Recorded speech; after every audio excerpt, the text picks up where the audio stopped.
Welcome back to New Rockstars. I'm Erik Voss, and Black Panther Wakanda Forever is now streaming on Disney+, and it's absolutely worth a rewatch as we're learning more and more from the filmmakers and Marvel's official Black Panther Wakanda Forever podcast, and overlook details in the screenplay, specifically Ryan Coogler's plan to center this film on the concept of rituals and a mysterious concept he called the Ritual of 8. This was something from Coogler's mysterious first draft of Black Panther 2 in 2020 before Chadwick Boseman passed away, a concept that he had to let go of as he reconceived the story around Ramonda and Shuri, an impressive adjustment that he and the entire creative team behind this movie handled quite gracefully. But when you rewatch this movie, I submit to you that thematically, Shuri's grieving process follows a similar ritualistic path in a way that, for all of us, should completely recontextualize what's really going on in the final shot of the movie. In that funeral pyre on the Haitian beach, is Shuri actually seeing the spirit of her brother? Now, if you like me looking at movies this way to suss out their buried emotional roots, I will be doing this kind of stuff on our new channel, The Deep Dive, launching on February 17th with everything everywhere all at once. Please subscribe, I think you're gonna love it. Also, Jessica Clemons is working on a full-length rewatch of Wakanda Forever to break down dozens of more details and Easter eggs. I cannot wait to see her analysis when it comes to the channel next week. Okay, in the official Wakanda Forever podcast, host Ta-Nehisi Coates interviews the creative team behind the film, and director Ryan Coogler confirmed what many of us deduced, that his original Chadwick Boseman draft of this film would have explored T'Challa returning from the blip and how that 5-year absence affected his relationship with his son, Toussaint, aka T'Challa Jr. A lot of the themes that were in that T'Challa vehicle draft were still applicable to what Wakanda would be going through if they lost that guy. That first script we wrote was a father-son story through and through. It was about T'Challa and his kid, and it was about a man who was so affected by his relationship with his father, being a father. But the idea was really about how he copes with loss, because he lost a ton of time with his kid, you know, and having to be king and his during kid being blip, somewhere right? else. Yeah, exactly. Like during the blip, right. Exactly, during the blip. And the film dealt with tragedies befalling people, and T'Challa having to find a way to cope with these things, you know, and the idea of coping with loss and the idea of ritual was like really heavy in that script. A bit later in this podcast, Coogler actually went into a lot more detail on what he meant by ritual. The first script was based on a ritual. You know, like the whole idea of that first screenplay was that T'Challa and Toussaint were doing something that we called the Ritual of 8. The kid turned 8 years old. He got to spend 8 days with his father in the bush. And during those 8 days, he could ask his father any question that he wanted. And his father had to answer, honestly. The Ritual of 8. Toussaint, T'Challa Jr., turns 8 years old. He spends 8 days with T'Challa in the jungle, gets to ask his father anything he wants, and T'Challa must answer truthfully. Coogler said that he wanted T'Challa's relationship with Toussaint to open up fresh wounds with his father, T'Chaka, when he went on his own Ritual of 8 as a boy. The idea here seems to build on a deleted scene from the 2018 film in which young T'Challa talks to his father, T'Chaka, in the heart-shaped herb garden after sneaking around with young Nakia in the catacombs. In this moment, T'Chaka is conflicted because it's right after he killed his brother in Oakland, and so his son T'Challa cheers him up. You are a great king, Baba. And that is why you will always reign. Always? But what about when I get old and gray and past comes to carry me off to the ancestors? But then I'll be Panther. Now, beat them back with my Panther claws.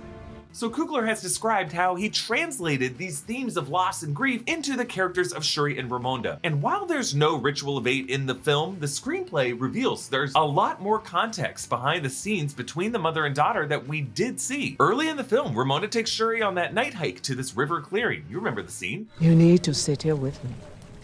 And with yourself. It is the only way you're going to heal from the wound caused by T'Challa's death.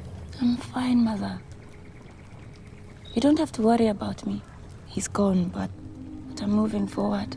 T'Challa is dead, but that doesn't mean he's gone. Taking care of yourself is important, so good thing Geology makes it easy to do. Geology is a 16-time award-winning personalized skincare company recognized in Hypebeast, Birdie, Men's Health, Esquire, and Ask Men grooming awards with over 6,000 5-star reviews. Just take a quick 30-second diagnostic quiz and Geology will create a simple and effective skincare or hair care routine customized just for you, with ingredients that are dermatologist tested, proven to work, and personalized to your needs. For skincare, Geology's got strengthening shampoo and conditioner and co-wash, which will transform your routine and deliver the best hair of your life. It extends the time between washes and replaces the need for so many products, so you wash your hair less and save money more. They also offer body washes and deodorants that are free of harsh ingredients and smell great. For skincare, they have you covered from all angles. You can fight acne, reduce oilness, prevent wrinkles, combat dark or puffy under eyes, have smoother, hydrated skin, and target signs of aging. Their daily personalized skincare routine comes with 2 face washes, a morning face cream, a retinol night cream, and eye cream. And right now, for a limited time, you can get a 5-piece trial set for only $15 if you use code Rockstars70 at checkout. That's over $150 of product for just $15. On top of that, you'll get an additional bonus offer on one of their brand new skin, hair, and body products of your choice when you add it to your trial. To get started, just click the link in the description. Now, the official screenplay of this movie was released in early January, and there's actually a lot more to this scene that was edited out. If you flip to page 22, we see the scene originally began with Ramonda telling Shuri, "In the River Tribe, we have a ritual to honor our connection to those that have passed on." Shuri responds,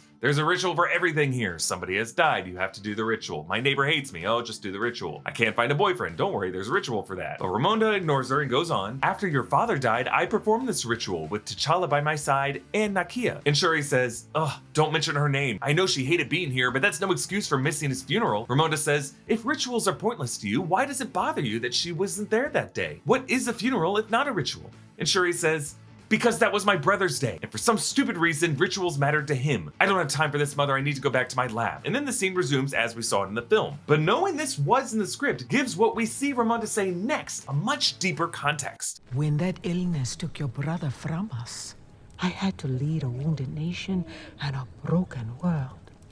But I still took time in the bush. I wandered until I found water, and I sat. Then I did this ritual that I am about to show you now. I found your brother in the breeze, pushing me gently but firm, like his hand on my shoulder. Took some time, but he was there. He wasn't there, Mother. The presence that you felt was just a construct of your mind. Brought on so you could feel some comfort or joy. That's all. What construct does your mind create when you think of your brother? Does it offer you comfort or torment? So now that we know all of this context, some interesting details emerge from this moment. And it's all in the music and the sound design. Specifically, we hear a 4-note choral hum. Da, da, da, da. By the end of this film, that theme is revealed to be the opening melody of Rihanna's song, Lift Me Up.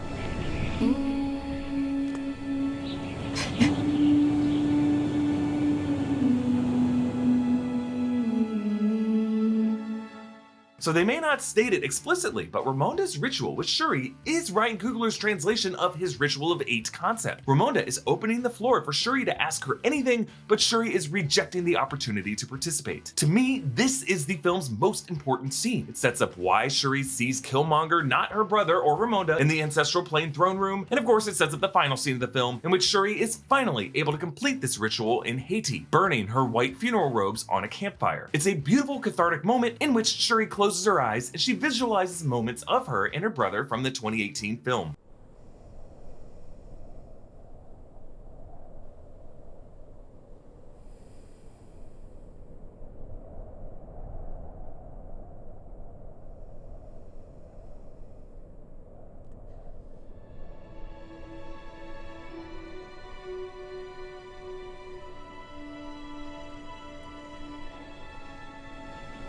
The music returns, and the closed captioning on Disney Plus includes a very, very important piece of audio description: wind howling softly. And when we see Shuri, she laughs. It's one of the only times in this movie she actually laughs, which has been a whiplash, because every other time we've seen her in the MCU, she's had quite a bit of comic relief. And from here, we cut to the credits on Rihanna's vocals. The wind howling softly. was the breeze that Ramonda found T'Challa inside of, the gentle but firm hand on her shoulder. Shuri is laughing because she sees her big brother. And I don't mean metaphorically, the way we in real life might sense the presences of our departed loved ones. In the Wakanda mythology of the MCU, these are literal visions and dimensional jumps that these characters undergo. Shuri consumed the heart-shaped herb and metaphysically transferred to another realm, the ancestral plane. When she battled Namor at the end of the film, as she was severely wounded from his spear, her mind drifted back to the ancestral plane and she literally saw her mother Ramonda. So I think here on the beach, in the smoke, this scientific skeptic who brushed off her mother's visions as mental constructs is now looking through that smoke to literally see the face of her brother, and that every move Shuri makes from here forward has the gentle but firm guidance of her brother's hand. And I think that's why in the post-credit scene, Shuri loses her